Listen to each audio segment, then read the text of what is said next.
Hello friends, welcome to my channel global study mall.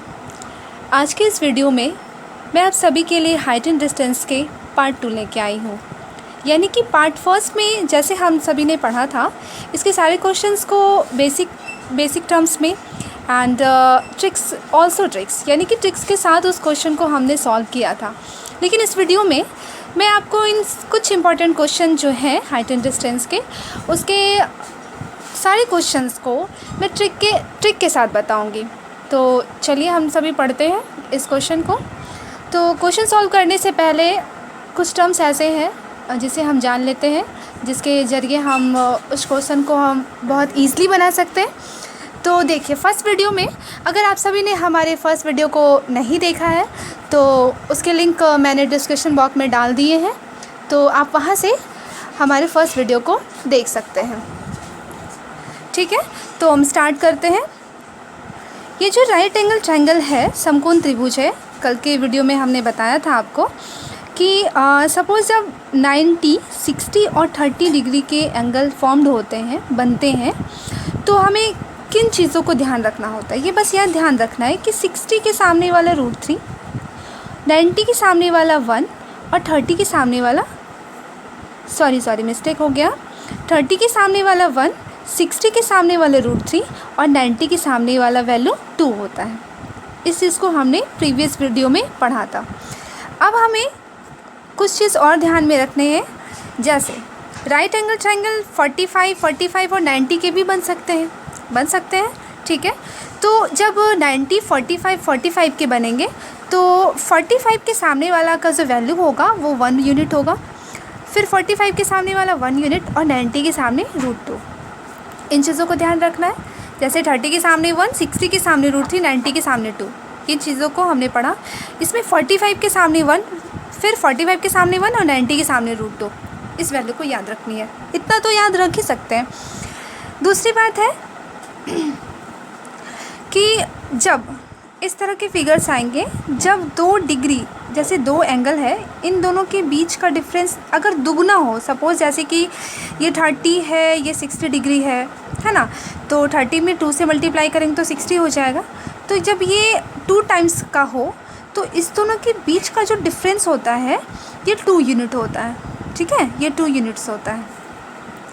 अब रही बात इसकी और इसकी मेज़रमेंट की, तो अभी तो हम लोग पढ़े 60 के सामने वाला √3, अगर ये 60 है, ये 90 है, तो ये ऑटोमेटिक 30 हो जाएगा, है ना।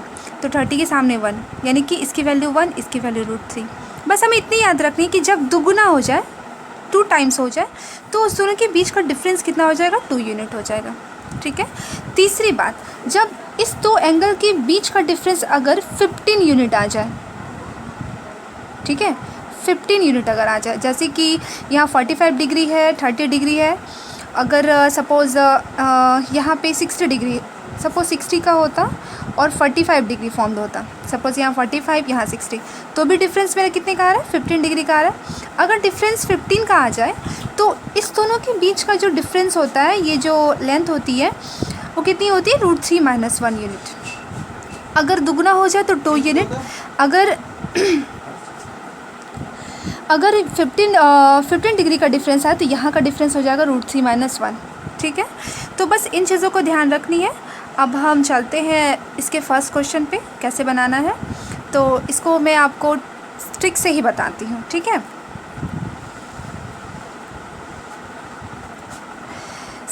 सबसे पहला क्वेश्चन है, एक पेड़ आंधी में टूट गया है। उस पेड़ का शीर्ष भूतल से 30 डिग्री के कोण पर टिका है और उसकी दूरी उसकी जड़ से 30 मीटर है। तदनुसार उस पेड़ की ऊंचाई कितनी थी। क्या कह रहा है इस क्वेश्चन में, एक पेड़ है जो आंधी से टूट गया है। सपोज़ मान लेते हैं कि ये ब्रोकन पार्ट है, इतना सा पार्ट जो है टूट चुका है। ठीक है, और ये पेड़ है, ये टूटा हुआ पार्ट जो है इस तरह से, ये मेरा ग्राउंड है, ये टूटा हुआ पार्ट जब टूट गया तो ये ग्राउंड पे फॉल किया, ये पार्ट। ठीक है, तो हम कह सकते हैं कि इसकी जो लंबाई होगी, इसकी लंबाई सेम होगी, है ना। अब ये इस तरह से नीचे गिर रहा है कि ये भूतल से 30 डिग्री का कोण बना रहा है, 30 डिग्री का। यहाँ पे कितना का बन रहा है, 30 डिग्री का। ठीक है, अब और एक बात और कह रहा है कि उसकी दूरी, यानी कि ये जो है इसकी दूरी जड़ से, यानी कि पेड़ की जड़ से, पेड़ की जड़ यहाँ है, कितनी दूरी पर है, 30 मीटर की दूरी पर है। ठीक है, 30 मीटर की दूरी पर है। तदनुसार उस पेड़ की ऊंचाई कितनी है, कितनी थी, तो पेड़ की ऊंचाई इतनी थी, इतना प्लस इतना, ये तो टूटा हुआ पार्ट यहाँ आ गया है ना। तो हमें क्या निकालनी है, ये कंप्लीट हाइट की वैल्यू निकालनी है ना।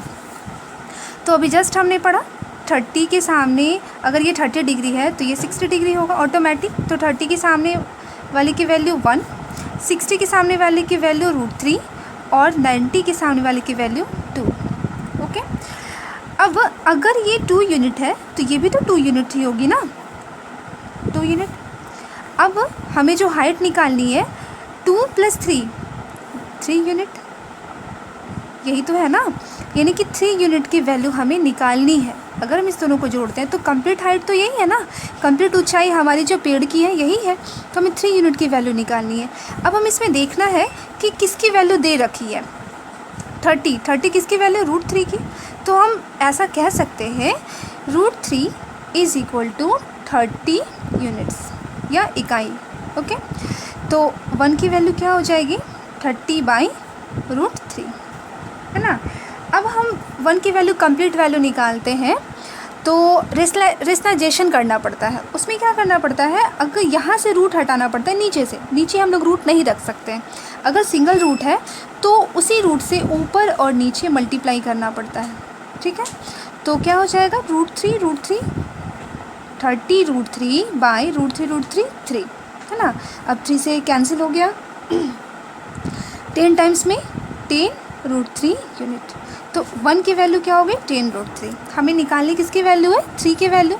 तो 3 की वैल्यू क्या होगी, 10 √3 × 3, दैट मीन्स 30 √3 यूनिट।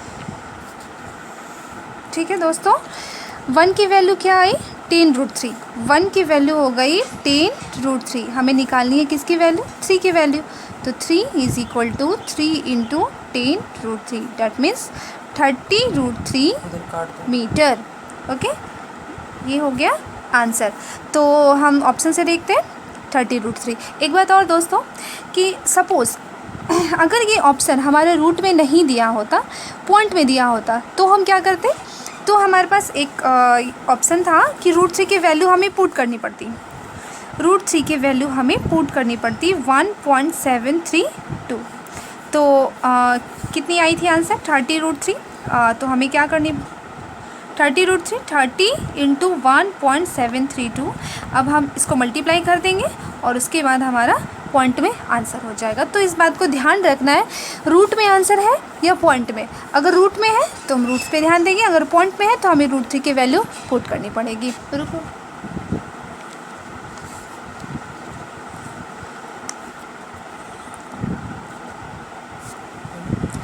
अब हम दूसरे क्वेश्चन की ओर बढ़ते हैं फ्रेंड्स। दूसरा क्वेश्चन है, जब सूर्य का उन्नयन कोण 30 डिग्री से 60 डिग्री तक बढ़ जाता है तो एक खंभे की छाया 5 मीटर कम हो जाती है। तदनुसार उस खंभे की ऊंचाई कितनी होगी।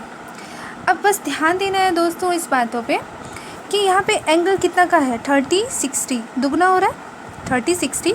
तो जस्ट हमें ध्यान में लाना है कि माइंड में लाना है कि ऐसा फिगर बिल्कुल बनेगा। अभी जस्ट हमने आपको बताया था दुगना 30 60, बिल्कुल ऐसा फिगर बनेगा, है ना। तो ये इस क्वेश्चन में कह रहा है कि जब सूर्य का उन्नयन कोण 30 डिग्री से 60 डिग्री तक बढ़ जाता है।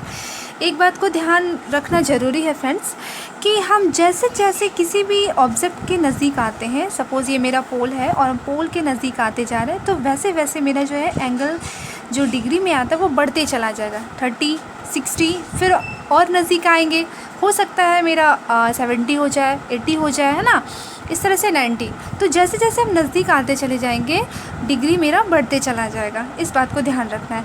तो क्या बोला जाएगा, सूर्य का जब उन्नयन कोण 30 से 60 बढ़ जाता है, पहले 30 डिग्री था, सपोज़ यहाँ पे सूर्य है और यहाँ से जो इसका एंगल ऑफ एलिवेशन यानी कि उन्नयन कोण बन रहा है वो पहले 30 डिग्री बना, जब 30 के बाद वो 60 बना, जब वो 60 बना तो क्या हुआ, उसकी छाया जो है वो 5 मीटर कम हो जाती है, 5 मीटर कम हो जाती है, यानी कि इसकी जो वैल्यू है ये 5 मीटर कम हो जाती है। ठीक है तदनुसार उस खंभे की ऊंचाई कितनी होगी।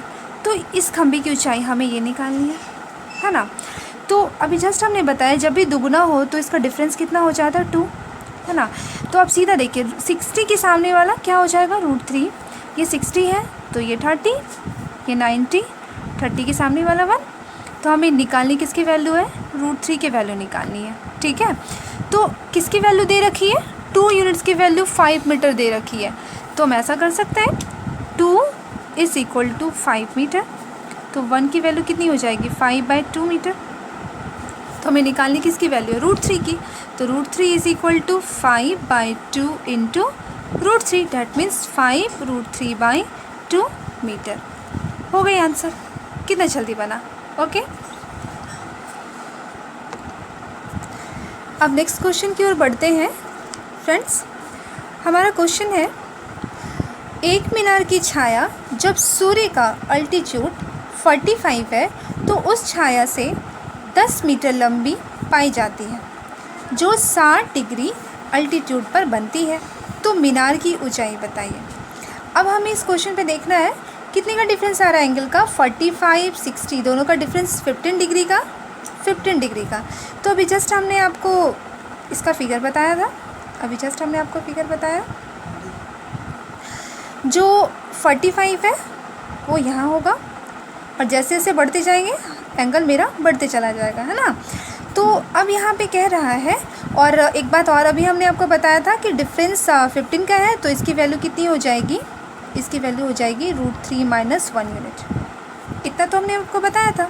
अब क्वेश्चन पे हम देख रहे हैं कि एक मीनार की छाया, मान लेते हैं ये मीनार है, जब सूर्य का अल्टीट्यूड 45 है, जब 45 है ना, तो उस छाया से 10 मीटर लंबी पाई गई जो 60 डिग्री अल्टीट्यूड पर बनती है। मानिए कि फिर जो यहाँ पे 60 डिग्री पे एंगल ऑफ एलिवेशन बना, तो यहाँ का ये कितनी लंबी छाया बनी, 10 मीटर, दोनों का डिफरेंस 10 मीटर, यानी कि इसकी वैल्यू हो गई 10 मीटर। 10 मीटर दिया हुआ है तो मीनार की ऊंचाई निकालें, तो मीनार ये हो गई है ना, तो इसकी ऊंचाई निकालनी है, तो 60 के सामने वाला √3। अब किसकी वैल्यू दे रखी है, √3 - 1 की वैल्यू हमें निकालनी है, √3 की वैल्यू, है ना। तो हम यहाँ से इसको फाइंड कर सकते हैं, √3 - 1 = 10 मीटर। तो 1 की वैल्यू हो जाएगी 10/√3 - 1। अब हमें ध्यान रखना है कि यहाँ पे चूँकि रूट में आ गया तो रेशनलाइजेशन करना पड़ेगा हमें। तो रेशनलाइजेशन में हम क्या करते हैं, जब यहाँ पे 2 टर्म्स आते हैं तो इसके अपोजिट साइन से ऊपर नीचे मल्टीप्लाई करते हैं। सपोज़ ये माइनस है तो इसके अपोजिट साइन से √3 + 1 ऊपर भी मल्टीप्लाई करना है और नीचे भी मल्टीप्लाई करना है। अगर यहाँ प्लस होता तो माइनस से करते, √3 - 1, नीचे भी √3 - 1, तो क्या हो गया 10 × √3 + 1, और नीचे क्या हो गया a - b × a + b, a² - b², है ना। तो ऊपर तो वैसे ही रह जाएगा 10 × √3 + 1, और नीचे हो जाएगा वैल्यू √3 का स्क्वायर 3, 1 का स्क्वायर 1, क्या हो जाएगा 10 × √3 + 1/2, 2 से कैंसिल हो सकता है, 5 × √3 + 1। ये किसकी वैल्यू आई, 1 की वैल्यू। 1 की वैल्यू क्या आ गई 5 × √3 + 1। अब हमें निकालनी है √3 की वैल्यू, तो √3 की वैल्यू हो जाएगी 5 × √3 × √3 + 1। अब हम इस √3 से मल्टीप्लाई कर सकते हैं, तो क्या कर सकते हैं 5 अब इसे मल्टीप्लाई कर सकते हैं √3 से, तो 5 × √3 × √3 + 1, √3 × √3 3 प्लस √3 × 1 √3, तो √3 की पूरी वैल्यू आ गई 5 × 3 + √3, ये इसकी वैल्यू इतनी मीटर आंसर हो गई। तो ऑप्शन में हम देखते हैं 5 × 3 + √3 मीटर आंसर। तो फ्रेंड्स आज के इस वीडियो में इतना ही क्वेश्चंस। आपसे हमें ये रिक्वेस्ट है कि आज का वीडियो अगर आपको पसंद आया हो तो हमें नीचे कमेंट बॉक्स में ज़रूर कमेंट करें, हमें बताएं कि आज का वीडियो आपको कैसा लगा, हमारे ट्रिक्स कैसे लगे, ताकि अगर आपको ये ट्रिक्स अच्छे लगेंगे तो आगे के वीडियो में मैं और इम्पोर्टेंट क्वेश्चन लेके आऊँगी और अच्छे ट्रिक्स के साथ लेके आऊँगी, ताकि आप लोगों के जितने भी प्रॉब्लम्स हैं हाइट एंड डिस्टेंस के, वो सारे अच्छे तरीके से सॉल्व हो सकें। तो आप सभी से रिक्वेस्ट है कि अगर आपको हमारा वीडियो पसंद आया है तो प्लीज़ प्लीज़ प्लीज़ इसे लाइक करें, शेयर करें और हमारे चैनल को सब्सक्राइब करना ना भूलें। थैंक्स।